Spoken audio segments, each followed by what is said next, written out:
बड़ी खबर, जस्टिस यशवंत वर्मा ने सुप्रीम कोर्ट में दायर की याचिका अपने खिलाफ सुप्रीम कोर्ट की जांच रिपोर्ट को चुनौती दी है। कमेटी की रिपोर्ट को रद्द करने की मांग की है। रिपोर्ट पर जस्टिस यशवंत वर्मा ने सवाल उठाए हैं। रिपोर्ट तैयार करने में उचित प्रक्रिया का पालन नहीं। तो ये कहा गया है कि जो रिपोर्ट तैयार किया गया है उसमें उचित प्रक्रिया का पालन नहीं किया गया है।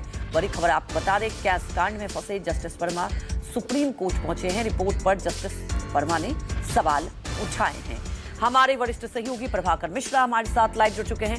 प्रभाकर, अब सुप्रीम कोर्ट का रुख अपनाया है, लेकिन ये केस कहीं ना कहीं मुश्किलें तो देखिए बढ़ती जा रही है, लेकिन उन्होंने रिपोर्ट को लेकर सवाल उठाया है।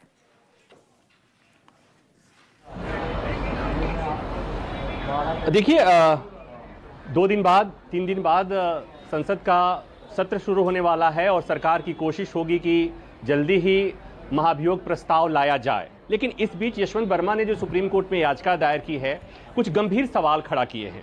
उसमें एक सवाल तो ये कि ये पूरी जांच प्रक्रिया पर उन्होंने सवाल खड़ा किया है। दूसरा ये कि उन्होंने कहा कि जो इन हाउस कमेटी का गठन किया सीजीआई ने, ये प्रक्रिया ही असम्मत है, असंवैधानिक है। तो ये जो पहले की एक व्यवस्था थी, सुप्रीम कोर्ट की एक व्यवस्था थी 1999 की, उस व्यवस्था पर इन्होंने सवाल खड़ा किया। कहा कि सीजीआई के पास ऐसा कोई अधिकार नहीं है। तीसरी महत्वपूर्ण बात ये कि जो कमेटी, इन हाउस कमेटी को जिन चीज़ों की जांच करनी थी, उन चीज़ों की जांच नहीं की गई। मसलन ये जांच नहीं किया गया कि उनके घर पे जो पैसा मिला, वो पैसा आया कहां से, किसका पैसा था। कमेटी ने इसकी जांच नहीं की। एक और महत्वपूर्ण बात कही गई है कि कमेटी ने उनको सुनवाई करने का मौका नहीं दिया। और फिर उसके बाद उन्होंने कहा कि ये नैसर्गिक न्याय के खिलाफ है कि आपने मुझे, मेरा पक्ष बगैर सुने और आपने सरकार को लिख दिया कि हमारे खिलाफ महाभियोग की कार्रवाई शुरू की जाए। तो इस पर भी सवाल खड़ा किया है।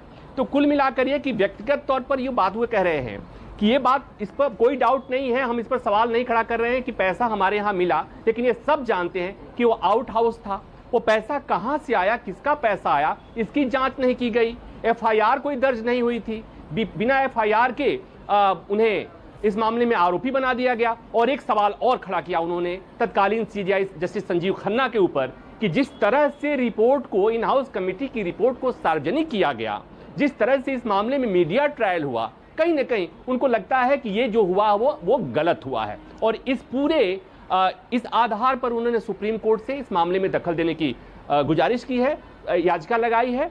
और अब सुप्रीम कोर्ट से इस मामले में जल्द सुनवाई की मांग की जाएगी, क्योंकि समय नहीं है जस्टिस वर्मा के पास, क्योंकि संसद की कार्रवाई शुरू होने वाली है, सत्र शुरू होने वाला है और सरकार की कोशिश है कि हर हाल में इनके खिलाफ महाभियोग की कार्रवाई शुरू की जाए। और महाभियोग की जो प्रक्रिया है कि कार्रवाई, पहले एक मोशन आएगा, मोशन में राज्यसभा से 50 सांसद या लोकसभा से 100 सांसद हो गए, उसके बाद से अगर सदन के अध्यक्ष को लगता है तो इसके लिए एक कमेटी बनेगी। तो ये सवाल, कुछ संवैधानिक सवाल है, कुछ व्यक्तिगत सवाल है, कुछ सुप्रीम कोर्ट को लेकर सवाल है। तो जस्टिस यशवंत वर्मा ने अपनी याचिका में ढेर सारे सवाल खड़े किए हैं। जी प्रभाकर, हमारे साथ जुड़ने के लिए आपका बहुत बहुत शुक्रिया।